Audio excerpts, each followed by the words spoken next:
Noveno, la concentración corporal. Tenía en tratamiento a un joven que se suponía sufría de una neurosis del corazón. Le dije que en realidad padecía una neurosis de ansiedad y se rió. Pero doctor, no soy una persona ansiosa, hasta puedo verme en un avión en llamas sin sentir la más ligera ansiedad. ¿De veras?, repliqué. ¿Y puede usted sentirse también en el avión? En ese caso, descríbame con detalle lo que experimenta. Oh no, doctor, murmuró, posiblemente no podría. Comenzó a respirar con dificultad, se le enrojeció el rostro y manifestó todos los síntomas de un agudo ataque de ansiedad. Durante unos instantes había logrado hacer que se sintiera a sí mismo en vez de simplemente visualizarse como quería ser. ¿Cómo lograba tener tan poca conciencia de su ansiedad?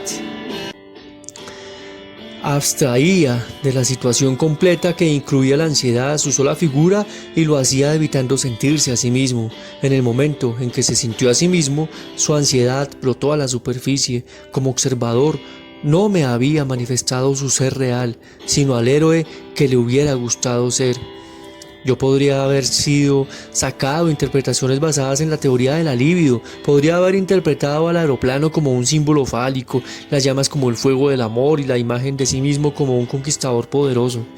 Esta interpretación hubiera sido correcta, pero yo me di cuenta de que su dificultad primaria estaba en la evitación. Evitaba las sensaciones físicas en muchas esferas, no solo ni primariamente en la sexual. Su idea era la victoria sobre el cuerpo.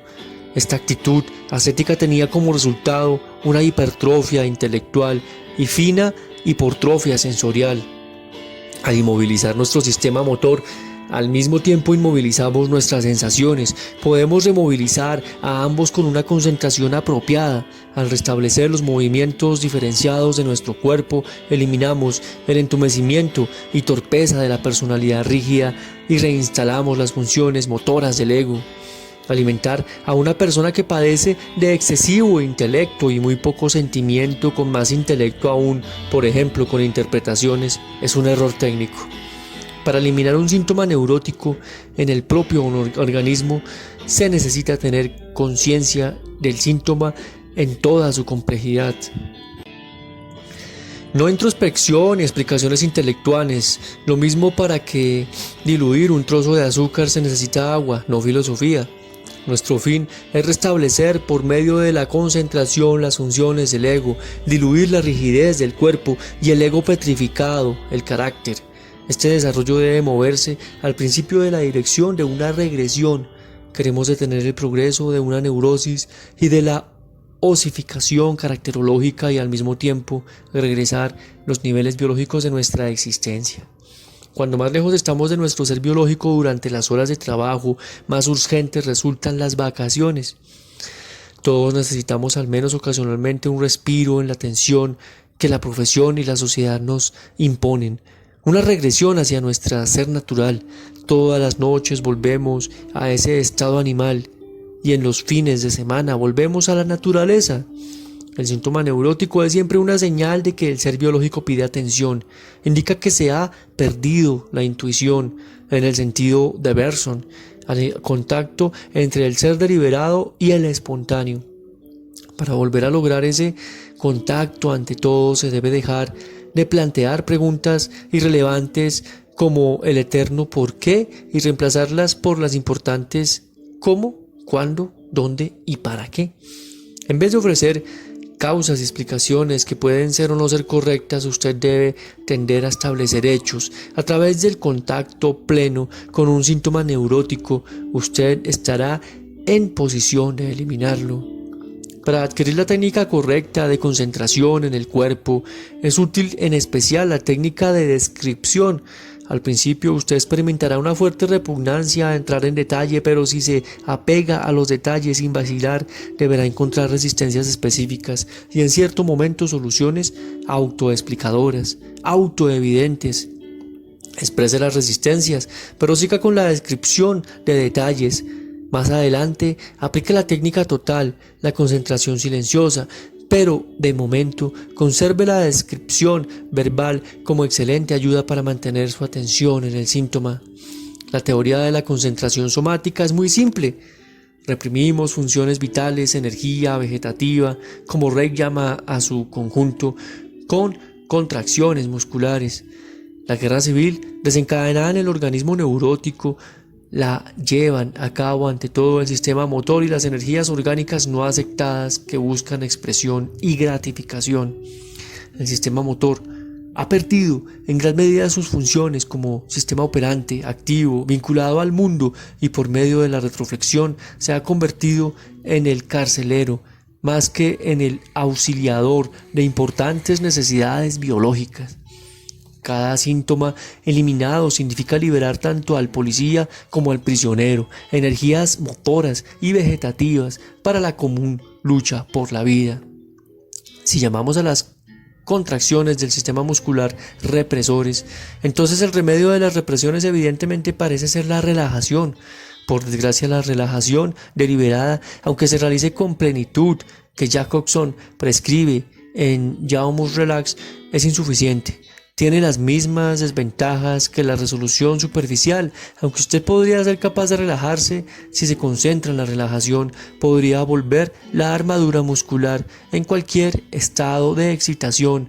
Además, Jacobson, lo mismo que F.M. Alexander, pasa por alto el significado de las contracciones como represores. Con la simple concentración en relajación muscular, las funciones biológicas reprimidas, temidas, despreciadas, no admisibles para la conciencia, volverán a la superficie antes de que el paciente haya sido avisado y antes de que esté bien preparado para vérselas con ellas. Sin embargo, si una persona está sometida a tratamiento psicoanalítico, aunque sea del tipo antiguo, colaborará mucho si se entrena en el método de Jacobson al mismo tiempo. Surgirá a la superficie más material reprimido y se podrá tratar este material en la sesión analítica. Cuando se entiende bien, la relajación puede ayudar en una aguda emergencia. A veces, a la pantalla y en la literatura barata se oye la expresión "relájese, hermana", dirigida a alguien muy tenso y excitado. En este caso, relajarse es abandonar la actitud de dependencia. Verbischenheit, volver en sí, cambiar del aspecto emocional ciego al racional, recobrar los propios sentidos. En esos casos, la relajación, aun como una interrupción corta de la atención, puede hacer maravillas. Hay que mencionar dos deficiencias más del método de Jacobson. La relajación se convierte en una tarea y mientras se está realizando una tarea, la personalidad no puede relajarse. En un estado de relajación completa, la formación fondo-figura se encarga de sí misma, pero durante un ejercicio se requiere un esfuerzo consciente, aunque pequeño, en condiciones favorables para la formación fondo-figura. Tampoco debemos pasar por alto el hecho de que el tono de un sistema motor sano no es ni hiper ni hipotónico, es elástico, alerta. La relajación, cuando se realiza según las instrucciones de Jacobson, podría conducir a un estado de parálisis flácida, a un hipotono. No obstante, tiene sus méritos, acrecienta el sentido de conciencia motora, hace que se perciba la existencia de las contracciones. Veamos ahora los ejercicios. Primero, no intente ningún ejercicio de concentración analítico especial antes de que tenga perfectamente clara la diferencia entre concentración forzada, mordisco de dependencia e interés concentrado. Si usted puede mantener su interés sin un esfuerzo en un fenómeno sensomotor, una imagen en su mente, comezón en la piel, un dolor de cuello, un problema que hay que solucionar, entonces hay algo fundamentalmente mal en su hechura mental. Esto tiene aplicación a la concentración en el mundo externo. Ahí usted puede confiar en la selección orgánica, ahí podrá querer concentrarse en temas que no suscitan su interés natural, sino que son seleccionados por deber, conversaciones, esnovismo, etc. Si ha comprendido el equilibrio orgánico como se plantea en la parte teórica de este libro, se dará cuenta de que la formación externa a fondo figura sigue ante todo a impulsos internos, y una vez que se ha logrado la concentración interna, la externa se dará por sí misma. No hay objeción alguna a concentrarse en objetos externos que fascinan y a describir sus detalles. Esto lo convencerá de la facilidad que caracteriza a la concentración sana y que debe conocer si quiere evitar la concentración patológica, la forzada. Siempre que se descubra todo tenso en una concentración equivocada, recuerde: relájate, hermana, déjalo pasar y desconcéntrese hasta el grado de dedicarse a asociaciones libres. Después de esto realice otro acercamiento. Segundo, no hay necesidad de crear condiciones específicas para los ejercicios de concentración. Después de un corto tiempo usted deberá ser capaz de hacerlos en cualquier parte siempre que no haya necesidad de mantener contacto con su medio ambiente. Con el tiempo debería haber un continuo autoconciencia y conciencia del objeto durante todo el tiempo que usted esté despierto. Sin embargo, al principio es aconsejable ayudar a la dirección del interés, eligiendo un lugar tranquilo, una silla cómoda o un sofá. Le ayudará en la iniciación. En el psicoanálisis he renunciado a estos arreglos clásicos. Me siento frente al paciente, pero todavía le permito yacer en el sofá para los ejercicios de concentración interna, proporcionando así situaciones adecuadas tanto para la concentración externa, superación de la timidez, enfrentarse al enemigo, como para la interna. Tercero, todos los ejercicios de equilibrio son útiles. La gimnasia, mientras fomente la conciencia del cuerpo y no eso de ser todo un hombre. El deporte, mientras no sea unilateral y esclavo de la ambición, desarrolla ese sentimiento holístico. Al caminar, sienta que está caminando e interrumpa el pensamiento lo más frecuente que sea posible. Ante todo, cuando no tenga que hacer, conténtese con estar consciente de su cuerpo como un todo. Cuarto, si no puede sentir la totalidad de su cuerpo, deje que su atención viaje de una parte de su cuerpo a otra, eligiendo especialmente aquellas partes que para usted solo existen oscuramente. Sin embargo, todavía no intente concentrarse en las partes escotomizadas, aquellas partes que en apariencia no existen en absoluto en su conciencia. En algunas ocasiones, durante su rutina diaria de trabajo, hágase consciente corporalmente, abra una puerta conscientemente, pero del mismo modo que lo hace siempre, sin un énfasis o cambio particular en su actitud ordinaria. No se ponga a abrir la puerta o cualquier movimiento consciente que quiera realizar de una forma especialmente graciosa o masculina. Esto solo lo haría egocéntrico, no consciente de su cuerpo. Hay una narración de un 100 pies al que se le preguntó qué pata movía primero y cómo lograba caminar con todas sus piernas al mismo tiempo. Cuando intentó hacerlo deliberadamente, quedó tan confundido que no podía caminar. En vez de hacerse consciente de sus movimientos, creó una interferencia con ellos. Quinto, al realizar estos ejercicios debe recordarse lo que se dijo antes acerca del brincar. Al observarse las imágenes mentales, brincar de una parte a otra no constituye un buen contacto, aunque es mejor que forzar la atención en una única parte, ya que con este proceso solamente se puede lograr que salga un síntoma. Usted experimentará esta salida como la desaparición del síntoma. Si siente un escozor desagradable y desaparece al tiempo que usted se concentra en él, podrá sentirse muy satisfecho, cuando en realidad solo le ha obligado a permanecer en forma subterránea y no ha alcanzado su voz en el lenguaje de las necesidades orgánicas. Probablemente volverá en cuanto usted haya relajado el apretón constringente. Si usted es un saltimbanqui, vaya de una sensación a otra y conéctese en cada ocasión con alargar el contacto de una fracción de segundo a varios segundos. Así pronto será capaz de seleccionar un síntoma a voluntad y de analizarlo. Muchos síntomas, los de menos resistencia, le interesarán y hasta le fascinarán. La revelación de su sentido vendrá como auténtico abrir los ojos, pero si la sensación o síntoma desaparece sin desarrollarse, sin haber revelado su sentido, debería evocarlo, ya sea trabajándolo con la memoria o aún mejor, prestando atención a los medios con los que se ha reprimido las contracciones musculares. 6. Cuando pueda mantener su mente durante cierto tiempo en lugar, puede comenzar a intentar darse cuenta de las concentraciones musculares implicadas en la concentración negativa. El mordisco de dependencia es el patrón según el cual están formadas todas las concentraciones de represión.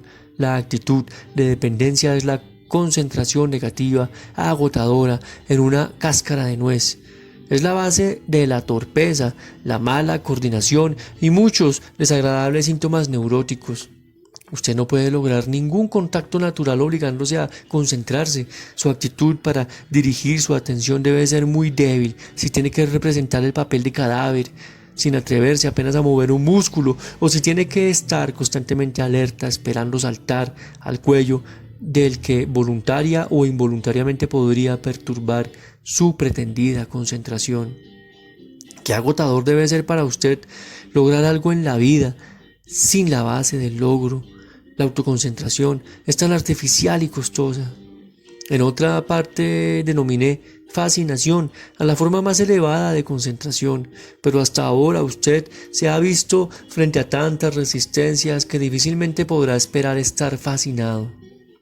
Esto vendrá después de que una repetición constante le haya hecho percibir cómo transformar sensaciones desagradables en sensaciones agradables. Por ello, una vez que haya aprendido a sentir sus contracciones musculares, trate de ponerlas bajo su control con el fin de liberar las funciones orgánicas reprimidas y acrecentar su agilidad motora. Una vez que haya alcanzado ese punto, tendrá más confianza en estos ejercicios. Entonces comenzará a sentir la fascinación, mejorará constantemente su actividad y su memoria, lo mismo que su actitud para captar rápidamente las situaciones, y esto se irá acumulando hasta que haya logrado un buen sentido de sí mismo. Todos estos ejercicios se harán entonces obsoletos. Séptimo, para tener bajo control todos los músculos hipertensos, usted tiene que transformar los espasmos en funciones del ego.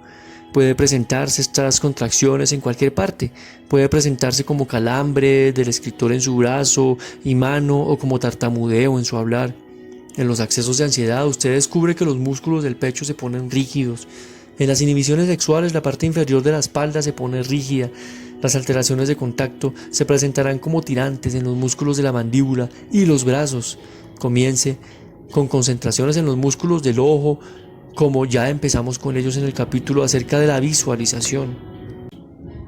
No hay necesidad de conocer los músculos implicados, dejen paso sus nombres latinos. Cuando al principio estos músculos se contrajeron y se hicieron vigorosos, usted lo hizo sin conocer su anatomía ni su nombre. En un tiempo, antes de que llegara a ser un hábito, usted contrajo cada uno de los músculos ahora entumecidos intencionalmente, cuando quería alejar una sensación, emoción o imagen de su conciencia. Retroflexionaba sus funciones motoras como medio para expulsar lo que quería sentir. Lo hizo con un esfuerzo deliberado que conoce bien, un esfuerzo similar a su actividad muscular cuando tiene que resistir, por ejemplo, un impulso a orinar. Es difícil determinar hasta dónde llega el influjo del control consciente del ego a lo largo de la evolución. Muchos de los centros inferiores del organismo han llegado a ser autónomos y están más allá del alcance del control consciente. Sin embargo, el sistema de los músculos contraídos está dentro del alcance del control consciente. Se emplea, por ejemplo, para reprimir, para anular represiones. Usted tiene que restablecer el imperio consciente de su sistema motor. Cuando se enfrente a hipertensiones, calambres, espasmos, contracciones en su sistema, actúe de la forma siguiente. A. Logre sentir adecuado. No intente eliminación alguna antes de que pueda mantener su mente en el lugar al menos 10 a 15 segundos. B. Vigile el más ligero desarrollo, como un acercamiento o una disminución de la tensión, entumecimiento o escozor. Es muy prometedora la aparición de una agitación ligera o un temblor o una sensación eléctrica. Todo cambio indica que se ha establecido contacto entre las instancias conscientes e inconscientes. C. Conténtese al principio con descubrir la concentración en el lenguaje ello, como hay una tensión alrededor de mi ojo derecho o los globos oculares están muy quietos. D. Trate de cambiar las contracciones en funciones del ego, pero en actividad adicional, sienta que usted está contrayendo los músculos de la frente o apretando los ojos o lo que sea que haga. Si no lo logra, pase al ejercicio E. Si tiene que evitar responsabilidad por sus contracciones de los músculos, el cambio del ello a la función del ego será difícil. En este caso sirve de ayuda, refugiarse en la autosugestión. Repita una frase como esta: aunque no siento que estoy contrayendo los músculos, sé que subconscientemente lo hago. Por eso me imagino o creo que lo hago. Esta autosugestión podría servir de ayuda para que esté diciendo a sí mismo, en contraste con el método de Coe, la verdad, la realidad. F. Hágase cargo del control, relaje y contraiga una fracción de pulgada el músculo en cuestión. G. Descubra el propósito de su contracción, descubra qué es lo que está resistiendo, exprese la resistencia, no quiero ver a mi abuela, o maldita sea si lloro. H. Al expresar la resistencia, usted ha hecho todo lo requerido, pero persevere, se erguirán otras resistencias y hará consciente el conflicto entre represor y reprimido. Cada imagen admitida, cada lágrima derramada, pone a la disposición de su personalidad consciente un poco de energía. Se ha estudiado muy poco lo opuesto a la concentración, la parálisis flácida como resistencia. Teóricamente el hipotono no debería desempeñar papel alguno en una resistencia y según yo lo veo no se da en la retroflexión, en la represión de partes no aceptadas de la personalidad. Sin embargo, está presente de las proyecciones. Es un síntoma de confluencia y depresión. Está presente en lo que podría describirse como una existencia de medusa, como una técnica de no resistencia. Esas personas son suaves y resbalosas como una anguila. Frente a ellos, uno siente que golpea un espacio vacío, se inclina por expresiones como me puede hacer lo que quiera, o no importa en lo absoluto. Es su forma extrema de parálisis flácida que presenta un fingimiento o desmayo. Es un comportamiento atávico, pero puede ser útil para el Homo sapiens de hoy en día con el fin de evitar situaciones desagradables. La técnica de concentración es sencilla en extremo respecto a las resistencias sensoriales, mientras estén presentes algunas sensaciones. Tan solo se requiere un esfuerzo intelectual para concentrarse en la hiperestesia o en los dolores. Los dolores exigen tanta atención que son la formación más impresionante del fondo figura en la palabra de W. Bush. Solo en el agujero de la muela está la mente y el alma del que sufre. Hay que resistir, expresar el dolor, concentrarse con interés y sin gritar pidiendo alivio. Con frecuencia hay que pasar por el infierno, pero no rodearlo. El dolor es la principal señal del organismo que pide concentración.